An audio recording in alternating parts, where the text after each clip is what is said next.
오늘 아침 예수 그리스도의 은혜가 여러분의 심령에 함께 하시기를 소망합니다. 오늘 함께 나눌 하나님의 말씀은 욥기 1장 1절에서 5절까지의 말씀입니다.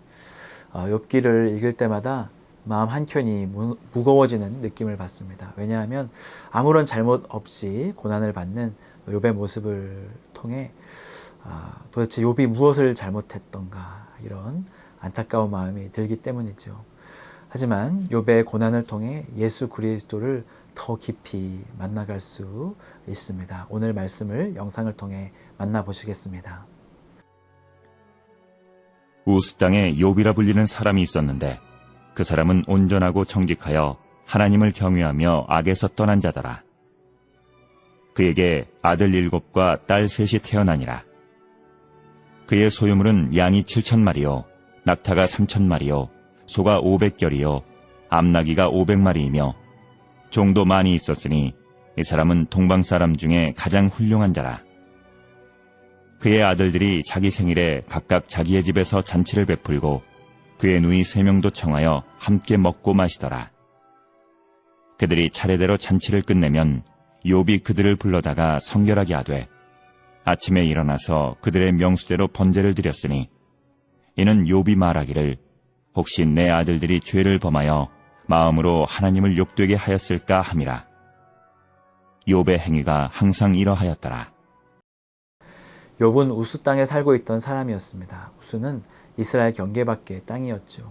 정확한 장소의 위치는 알 수 없지만 창세기 10장에 나온 아람의 아들 우스와 관계된 지명일 수도 있고요. 혹은 창세기 36장 에돔 족속 자녀 중에 이름을 딴 지명이라고도 우리가 볼 수 있지만 확실하게는 정확한 장소가 어디인지는 밝혀지지 않았습니다. 그리고 이 욥이라는 사람의 신원에 대해서도 정확하게 알려지지 않았습니다. 아브라함의 자손이었다면 성경 족보에 그의 이름이 나오지 않은 이유를 우리가 알 수가 없고요. 아브라함의 자손이 아니라면 어떻게 그가 하나님을 이토록 경외할 수 있었는지 의문에 쌓여 있는 인물입니다. 하지만 성경은 분명히 욥이라는 사람은 가상의 인물이 아니라 실제의 사람이라는 것을 우리에게 알려줍니다.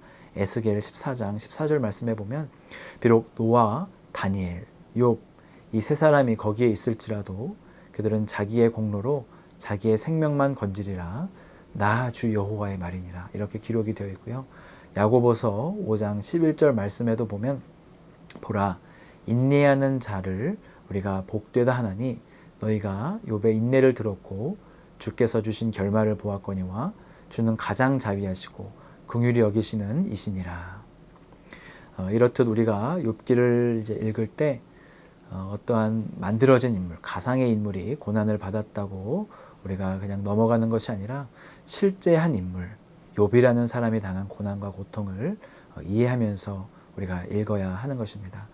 물론 욥의 시대와 우리의 시대가 너무 멀리 동떨어져 있기에 그때 당시에 그런 상황을 다 이해할 수도 없고 그 감정들을 다 공유하기가 쉽지 않지만 사람 사는 곳이 다 비슷하다는 말이 있지 않습니까? 지금 힘든 것은 그때도 힘들었고요. 그때 아팠던 것은 지금도 아픕니다. 앞으로 욥기를 읽으면서 우리가 그의 고통이 어떠하였는지 그의 고통에 동참하며 그 고통과 연단의 시간을 함께 헤쳐나가 그가 받았던 마지막 축복이 우리에게도 임하게 되기를 소망합니다. 욥은 온전하며 정직한 사람이었고 하나님을 경외하여 악에서 떠난 사람이었다고 성경은 우리에게 말해줍니다. 우리가 여기서 한번 눈여겨봐야 할 것은 욥기 초반에 나오는 사탄의 고발, 사탄의 말은 모두 거짓이었다는 것입니다.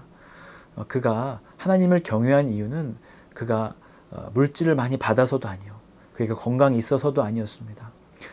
그가 하나님을 먼저 잘 섬겼기 때문에 하나님께서 그를 축복해 주신 것이죠. 하나님을 아는 것이 우리의 축복이고 하나님을 기뻐하는 것이 우리의 힘입니다.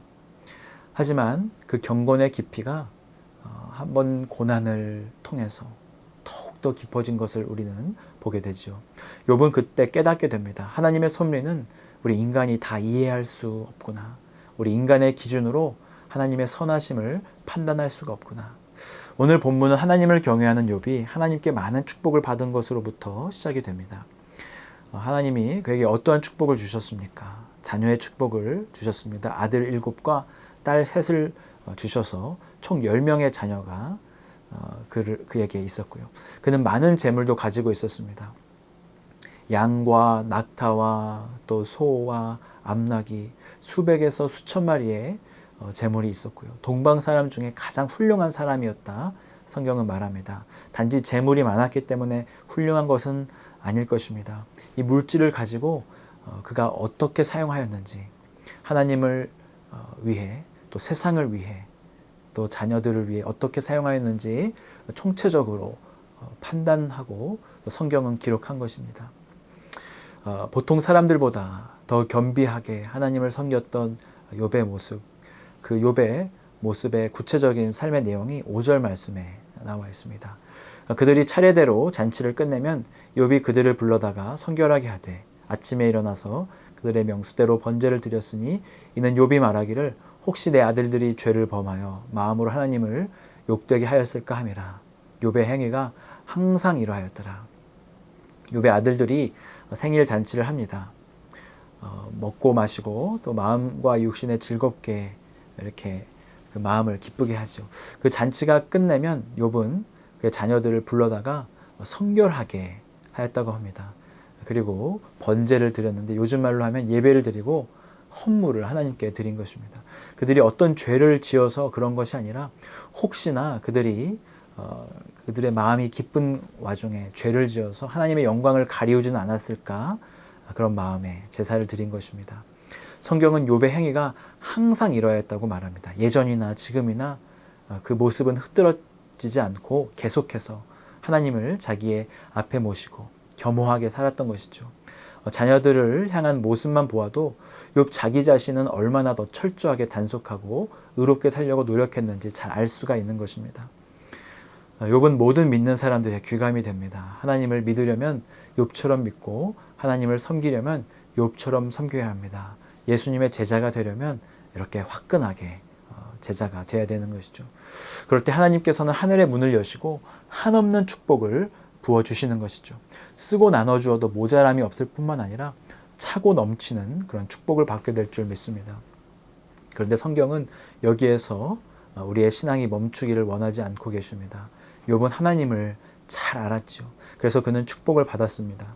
그런데 하나님은 그에게 더 큰 하나님의 섭리를 보여주시기 원했습니다.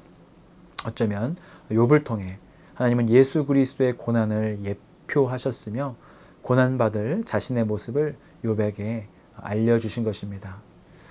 왜 예수 그리스도가 고난을 받으셨는지, 왜 하나님이 그 고통 속으로 지나가셔야 했는지 우리들은 이해할 수 없고 또 이해할 수 없는 사람들에게 하나님은 욥을 통해 욥기의 말씀을 통해 우리에게 말씀해 주시고 계신 것이죠.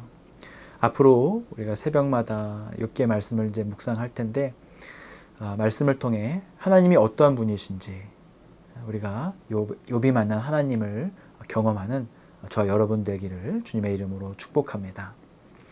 하나님 아버지 감사합니다. 오늘부터 욥기의 말씀을 통해 하나님께 더 가까이 나아가고 하나님의 크신 뜻을 발견하기를 원합니다. 욥이 경험했던 하나님, 그리고 욥이 또 지나갔던 그 고통 속에 저희들도 함께 지나가며 그 아픔 속에서 하나님을 더 바라며 욥이 만났던 하나님을 우리도 만나고 욥이 받았던 그 축복도 우리가 거머쥐는 귀한 말씀의 축복이 있기를 소망합니다. 오늘 하루도 주님 더 사랑하며 주님의 말씀에 순종하며 살아가는 귀한 하루가 되게 하여 주시옵소서. 감사드리며 예수 그리스도의 이름으로 기도합니다. 아멘.